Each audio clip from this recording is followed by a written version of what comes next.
You're listening to the Be So Good podcast with Colin Pearce.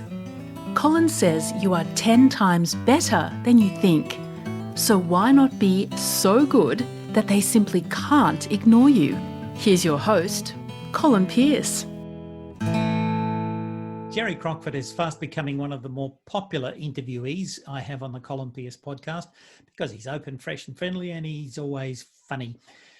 Jerry struck me as doing a really fine job of managing a distributed team when the coronavirus crisis came to all cities in the world.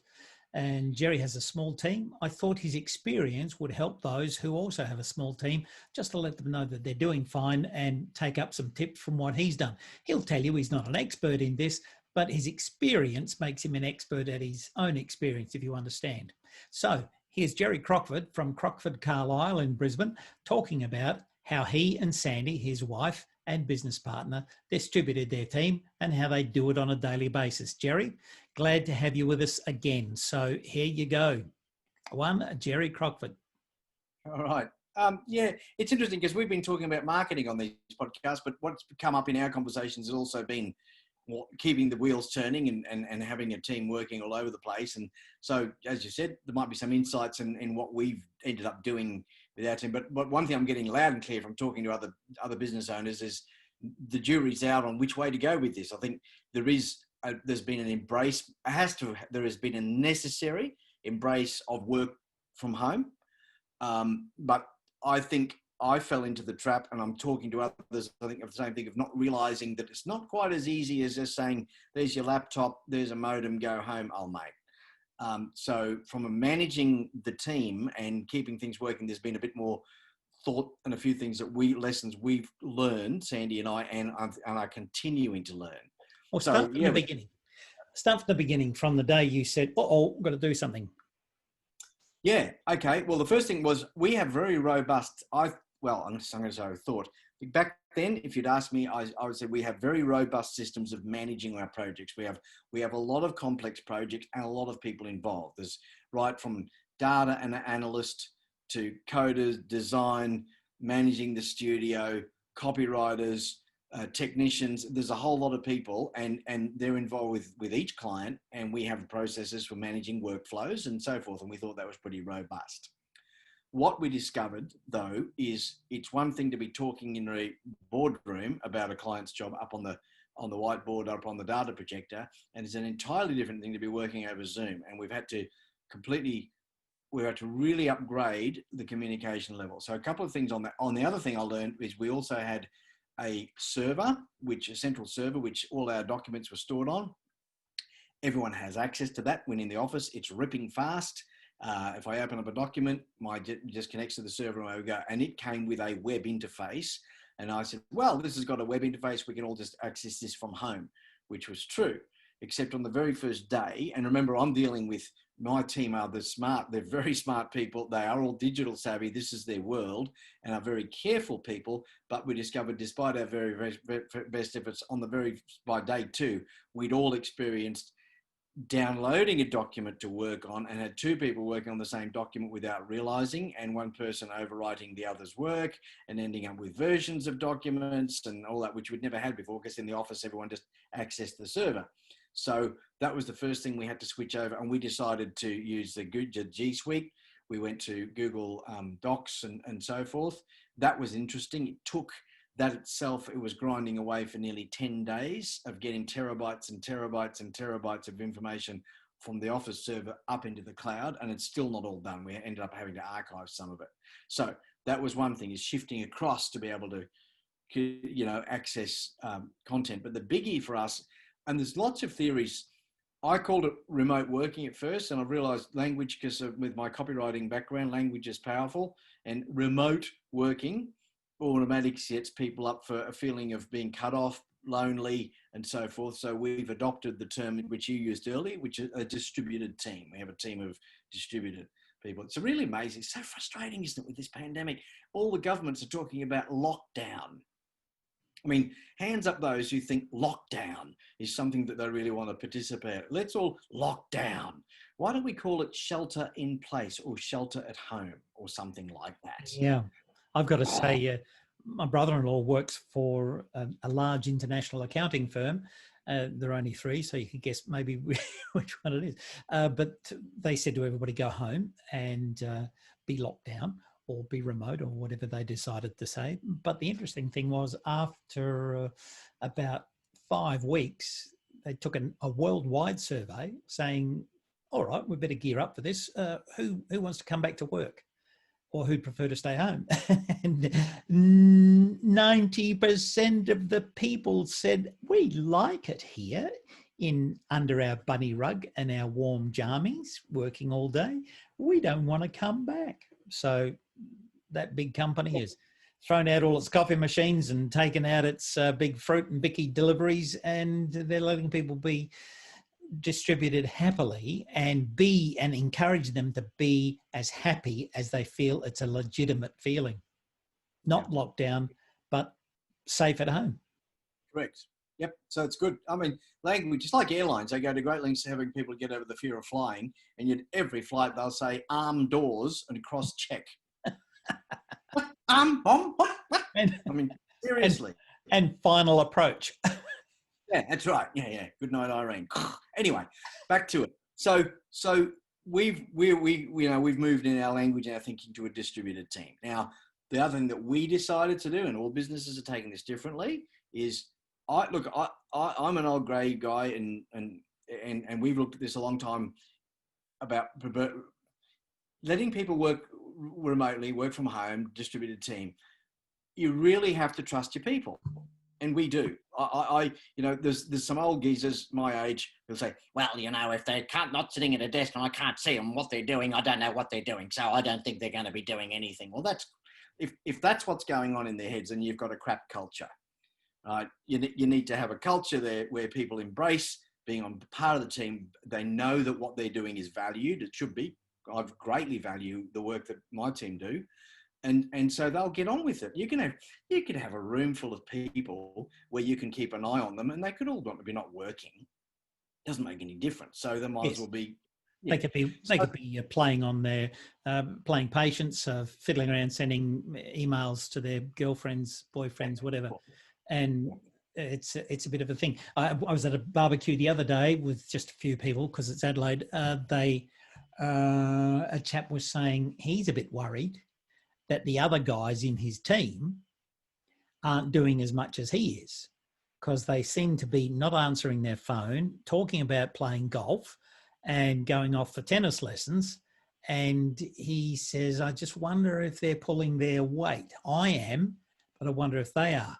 And I think that and he particularly mentioned his boss. And I thought to myself, there's what Jerry calls a crap culture. They didn't have the trust in place beforehand, and now it's leaking. Yeah. And it's tricky. And look, the way we've elected, that Sandy and I have elected, and really the team have embraced this is, I mean, there are some people who have been working remotely for years, right? They've been distributed with some companies for a long time, not nowhere near the volume of today, but they have been successfully doing it. And for some people, they are very independent. They'll just work their own hours as long as they get the job done.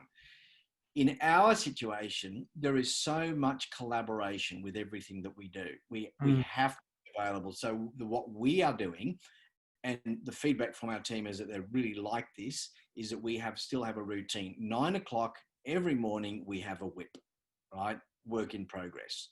So we all get onto Zoom, and that kicks everyone's day off. And it kicks my day off. I know, otherwise I'll be stuffing as it is now. I know I've got to get up at 5 o'clock.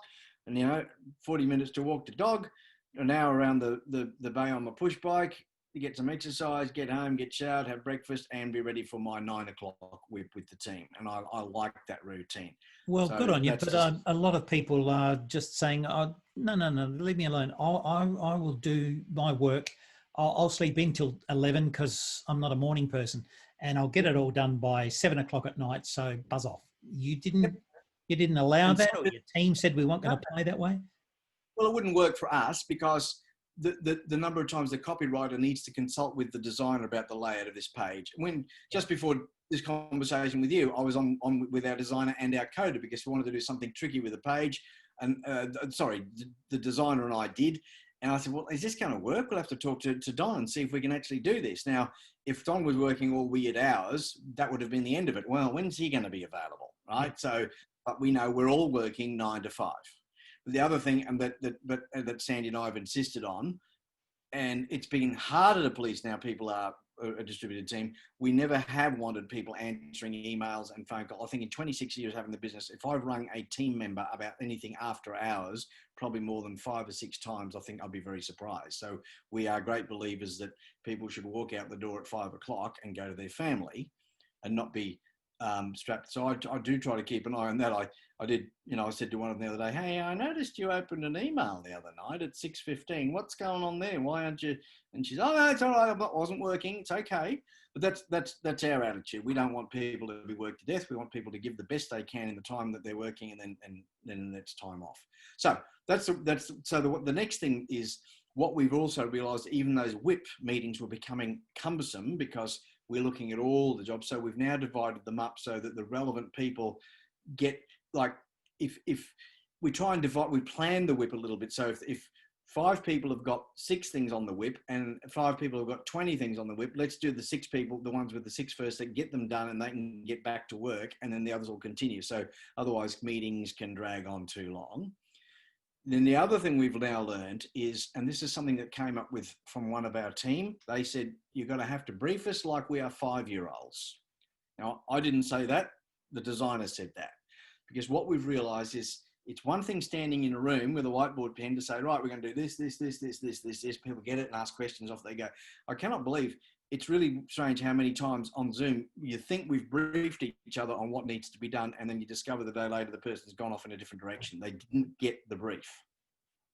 So what our process is now, so if you were the designer and I was giving you a brief about what we're going to do with the page, we're going to remove this, we're going to move that form up there. The data shows people aren't scrolling down this far, so we want to shift that button to there now and try that, blah, blah, blah. I would then say, okay, Colin, what do you think we're doing? Just echo that back to me, please. All right. And then you would tell me back what. Right, so you're basically saying, Jerry, we're going to redo the page, right? Yeah. And you're going to say, it's not exactly what I said. That's exactly it. Exactly. Yeah. And so something about the button. Got to shift the button. Yeah. You got it. And it's amazing how what you think you've given is a clear communication, and next day it's that was not what. And I'm sure it's not just the team, it's me. I'm sure I'm sure they'll be going, oh, I've got to give Jerry a brief on something now. How do I explain it to him like a 5-year-old? Because we just get to explain really basic and get people to echo it back. So that's 2 of the cornerstones that Sandy and I have put in. One is that we've stuck with a routine, kick off at 9, finish at 5. We're all available for communication and so on. The other one is this: we used to have our Friday lunches together every Friday back at the office. We continue that on Zoom. So every Friday at lunchtime, we have Zoom lunch together. Okay, so now I actually have to watch you eat. Yes. Whereas beforehand, I could look away. That's right. No. People. There's a bunch of people in the room just chatting, and people will bring topics to talk about or whatever. But it's a good social interaction. And the other thing that we've done is at 12 o'clock most days when I can, I have our video channel open, and anyone can drop in for lunch, and sometimes 2 or 3 people will show up for lunch and we'll have a chat over lunch, and sometimes nobody does. But I think that social part of it is really, really important. Still, when you say drop in, do you open video channel? Yeah. Not drop into the house? No, on the video channel. Oh, really? Yeah. So you just say, hey, what you got? We've got egg sandwiches. It's no different to what we used to do at the office. Sometimes people would have lunch at their desk. Sometimes they'd go out for coffee. Sometimes they would come into the lunchroom in the office, and might be 2 people in there having a chat. It might be 3 or 4. It doesn't matter. So we just replicated that at our lunches now. Marvy. What's that? Marvy. Marvelous. Yeah. The other thing I decided, and this is from years ago, I used to be a radio announcer. I've got a very good face for radio, and I learned very, very early, you never leave the studio microphone on, ever. Right? So we have a policy is that we use Zoom for interactions with clients, and we use a Google video chat for interactions with the team. So if we were in a client meeting now on Zoom and there might be 3 or 4 of our team members involved, then we'd finish with the client, see you mate, and then automatically everyone knows they log off Zoom and they go straight away, those same because what we used to do at the office, if we met with a client, at the end of the client meeting, the client would leave and then we would have a roundup on the whiteboard or whatever to work out, okay, out of this, you're doing that, you're doing that, you're doing that, and get whatever has come from that client meeting into our workflow, into our system and our processes. So what we do now, same thing, finish with the client, goodbye, and then we hop onto a different channel, right, for our internal meeting. And that way, nobody's ever going to say anything about somebody that they didn't want to have broadcast or what have you. So we've just decided to have those 2 clear separate channels because the world is full of horror stories about things like that going on. Yes. I don't know what else to tell you. Hey, you've done great. The team tells you they're happy, they're enjoying this way of life, and they do. Telling you they want to come back or they like where they are. Now, a couple of the extrovert, we've got to watch it too with introverts. I've discovered we've got some introverts on the team and I've realized in meetings, it's real easy to overlook them. So I will make sure, if one's called John, which one isn't, but I'd say, John, were you going to say something? You got any thoughts on this, mate? And make sure you pull it out of them. The team tell me it's great. They love not having to commute. They love the savings they're making. It's all good. There's one in particular who's a young fellow who's very extrovert in nature. He found it really tough at first during the lockdown because there was nothing, but now he's back to coaching the soccer team 2 mornings a week. He's back playing cricket. He's doing all the social things. And so it's okay, but it's not perfect. There are some people who like to have people around them, but I reckon if you get, and that's it, we could talk about too, onboarding new people. That's going to be a real interesting challenge. I think management is going to have to put more time into that. When somebody starts probably Zooming with them every couple of hours for the first few days. How's it going? Have you seen this? Have you met Bruce? And really make it happen. Get the thing developed, because otherwise it won't happen. See this smile? There is, in fact, a course in the Academy for the members. If you haven't become a member of the Colin Pierce Academy yet, all you do is click on the button that will display and you can go and become a member for next to nothing. Sorry, am I keeping you up? I saw that yawn. I didn't yawn when you were talking. No, sorry. I'll have to do the ask story in a moment. Anyway, you can go in there and look at Fast Start to Sales, which I originally designed it for people who were going to work in a retail store or a business or a department. I just realized when you said that it is even more apt now, although you don't walk on your little round leggies to go and see the person who processes orders, you don't go and see the store or the delivery person or anything else, but you go and interview them and talk to them on the web. Very good, Jerry. Thank you for bringing it up. Now, we smirked because I was doing, if you listen to Selling Isn't Telling, one of the audios that probably on this archive somewhere, I had done a big thing at a conference about how you should talk for a little bit and then ask a question, talk for a bit and ask a question. And we did a lot of work in that area. Anyway, at the end, Muggins here says, can you tell all the people about your products? So I started going on about my products for tapes and cassettes and books, and I must have gone longer than he liked. And suddenly from the back of the room, he yells out, "Ask!" And the place collapsed, and all I heard was somebody sneezing, but it turned out to be him smart alecking me. Ask! That's Yes. And we do that a lot. There's a real lesson in that, because the learning that you were giving us about shut your gob, open your ears, ask questions was really powerful. And it's good. It's solid sales. It's really good, but was really interesting because you, who are so good at that stuff, it's really hard to do your own thing, because that's what happened, folks. Colin got up on the stage. He's got his books and his courses, and he went on and on and on and on about how good they were. And I had to do it. I had to say, ask! For goodness sake, because he hadn't asked any questions. But it's true. And that's a lesson for all of us with our websites and everything else, is stop and look at the world through the other person's eyes. It's always hard to do. It really Hey, great is. to talk to you as usual. Thank you very much. Crockford Carlisle. We've been listening to Jerry Crockford of Crockford Carlisle at c-c.com.au, stationed there in Brisbane. But because it's a connected world as well as a distributed world, he's available, I was going to say 24/7, 9 to 5 Queensland time. And you can catch him, talk to him about any of this, and he'll put you through the cold, cool, warm process and help you get to where you want to go, because that's what he's on about. Thank you, Jerry. You've been terrific again. Thanks. See ya. Bye now. You've been listening to Be So Good with Colin Pierce. Please share the link with someone who needs to be reminded that they are 10 times better than they think. For more episodes, check out the playlist at colinpierce.com/podcast. And don't forget to drop a review in iTunes. It really does make a difference.